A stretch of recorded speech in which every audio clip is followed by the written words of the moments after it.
आज वक्त हो गया 16 अगस्त 2020। जी हाँ दोस्तों, आज जानेंगे ईपीएस 95 पेंशनर्स के लिए सबसे बड़ी अपडेट के बारे में। जी हाँ दोस्तों, आप भी अगर ईपीएस 95 पेंशनर्स है तो चैनल को सब्सक्राइब जरूर करें, साथ में लगा छोटा सा बेल आइकन बटन उसे जरूर दबाएं। दोस्तों इससे क्या होगा, तो भी आने वाली नई वीडियो की जानकारी बिना किसी रिकॉर्ड से मिलती रहेगी। ईपीएस 95 पेंशनर्स के सबसे बड़े अनिश्चितकालीन अनशन आंदोलन का 6वां दिन है। दोस्तों आपको बता दें, 65 लाख ईपीएस की पेंशनर्स की 7,000+ डीए समेत 4 सूत्रीय मांग को लेकर संघर्षित जो EPS 95 national education committee NEC के द्वारा बुल्डाना महाराष्ट्र में 24 दिसंबर 2018 से लगातार चल रहे ईपीएस 95 पेंशनर्स का अब तक का सबसे बड़ा आंदोलन अनिश्चितकालीन अनशन आंदोलन पिछले 6वां दिन से जारी है। और इस आंदोलन में न जाने अब तक कितने लोगों ने अपना सहयोग दिया है। ईपीएस 95 पेंशन वृद्धि की आशा के लिए ही इस दुनिया को अलविदा कर दिया है। दोस्तों आपको बता दें, लेकिन ईपीएस 95 पेंशनर्स की पेंशन वृद्धि की मांग आज भी वह कहीं वही है। आपको बता दें, ईपीएस पेंशनर्स के लिए जो एनएससी अहम भूमिका है। ईपीएस 95 पेंशन धारकों की मांगों को सरकार के सामने रखने के लिए, सरकार का ध्यान आकर्षित करने के लिए ईपीएस 95 नेशनल एजुकेशन कमेटी जो एनईसी ने शासन, विधायक, मंत्री तक अपनी गुहार लगाई है और साथ ही कुछ बड़े आंदोलन भी किए, जिसमें अर्धनंगन आंदोलन, 9 अगस्त 2019 का दिल्ली आंदोलन, दिनांक 4/12/2017 से 7/12/2017 और 4/12/2018 से 7/12/2018 के लिए दिल्ली आंदोलन। और आपको बता दें, 27/2/2019 का जंतर मंतर से माननीय प्रधानमंत्री जी के कार्यालय तक का मोर्चा, 7 दिसंबर 2019 को रास्ता रोका आंदोलन भी शामिल है।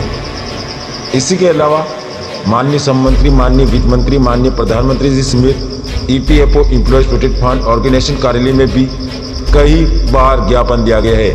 वह भी क्षेत्रीय स्तर पर शासन, विधायकों, जिला अधिकारियों तक कई बार ज्ञापन सौंपे गए हैं। इसके साथ ही माननीय श्रीमती मथुरा की शासन हेमा मालिनी जी की अगुवाई में दिनांक 4 मार्च 2020 को प्रधानमंत्री जी श्री नरेंद्र मोदी जी से मुलाकात की गई। लेकिन वर्तमान में ईपीएस 95 पेंशन धारकों की स्थिति मांगों पर सरकार की ओर से कोई ठोस कदम नहीं उठाया है। आपको बता दें, 60 से 80 वर्ष के पेंशन धारकों के द्वारा अपनी मांगों को लेकर पिछले 6 सालों से दफ्तर चक्र लगाए जा रहे हैं। पेंशन धारकों के द्वारा अपनी मांगों को लेकर न्यूनतम पेंशन बढ़ोतरी व उच्च पेंशन के लिए प्रयास अभी भी जारी है।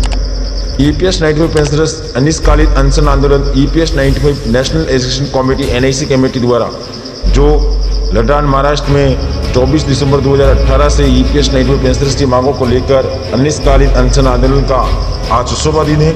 लेकिन पेंशनर्स की मांगे, उनका जीवन अभी भी वहीं का वहीं है। आपको बता दें, इस 6वां दिन के आंदोलन में न जाने कितने वृद्ध पेंशनर्स ने भाग लिया है और इनमें से न जाने कितने पेंशन वृद्धि की आस में ही दुनिया को अलविदा कह चले हैं।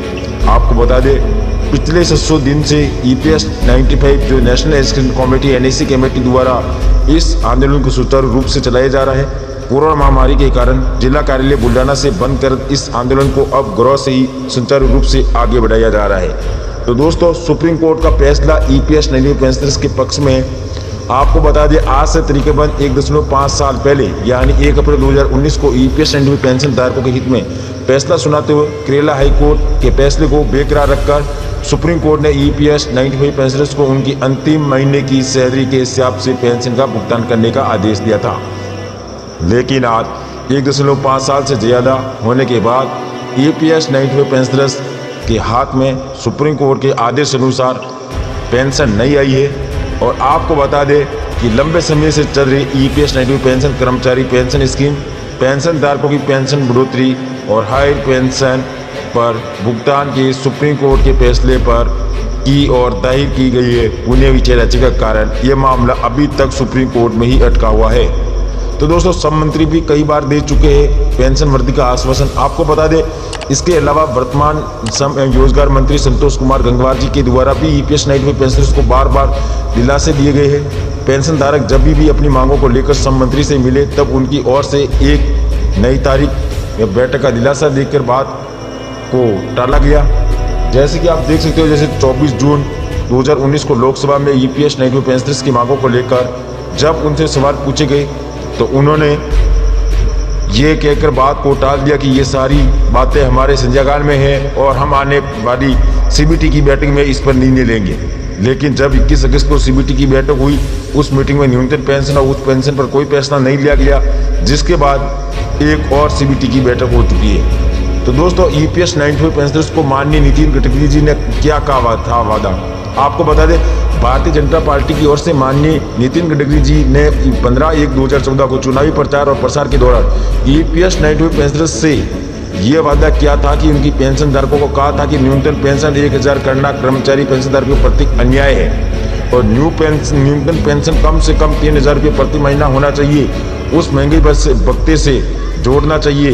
देश के 5 करोड़ से ज़्यादा मजदूर जो आज 6.5 करोड़ से भी ज़्यादा हो गए हैं, अपनी सैलरी का 12% ईपीएफ देते हैं, इतना ही उनका नियोक्ता जमा करता है और नियोक्ता के जमा पैसे से 8.33% पैसा ईपीएस पेंशन में जमा होता है। आज की बढ़ती महंगाई में ये 1000 रुपया देना जख्म पर नमक डालना जैसा है, इसे कम से कम 3000 रुपये होना चाहिए। दोस्तों आपको बता दें, जैसे कि गडकरी जी ने कहा अपने भाषण में आगे कहा कि ईपीएस 95 पेंशनर्स को 3000 रुपये हम बहुत कैलकुलेशन किया और इसके बाद ही हम पेंशन धारकों की न्यूनतम पेंशन 3000 की मांग कर रहे हैं, क्योंकि राज्य सरकार की विभिन्न योजना जिसमें योगदान नहीं होता है पर सरकार 1200 से 1500 रुपये देती है और अब को योजना में 3000 हो गया है, तो उन कर्मचारियों को 3000 पेंशन ही मिलनी चाहिए जो अपने पेंशन के लिए योगदान कर रहे हैं। तो दोस्तों ईपीएस 95 पेंशनर्स की 4 सूत्रीय मांग किया है। ईपीएफ पत्र जो दिनांक 31/5/2017 को जारी किया गया था उसे रद्द कर माननीय सुप्रीम कोर्ट के आदेश अनुसार पेंशन दी जाए। सभी ईपीएस 95 पेंशन कर्मचारी और उनके परिवारों को फ्री मेडिकल सुविधा दी जाए। ईपीएस 95 पेंशनर्स को कम से कम 7500 रुपये बेसिक और इस पर महंगाई भत्ता दिया जाए। जिन सेवारत कर्मचारियों को स्कीम में शामिल नहीं किया है उन्हें योजना में शामिल किया जाए या फिर 5000 रुपये न्यूनतम पेंशन दी जाए। तो दोस्तों अगर हमारे द्वारा दी गई इस वीडियो की जानकारी आपको पसंद आए तो वीडियो को लाइक शेयर जरूर करें। इसी के साथ जय हिंद जय भारत। आपका दिन बहुत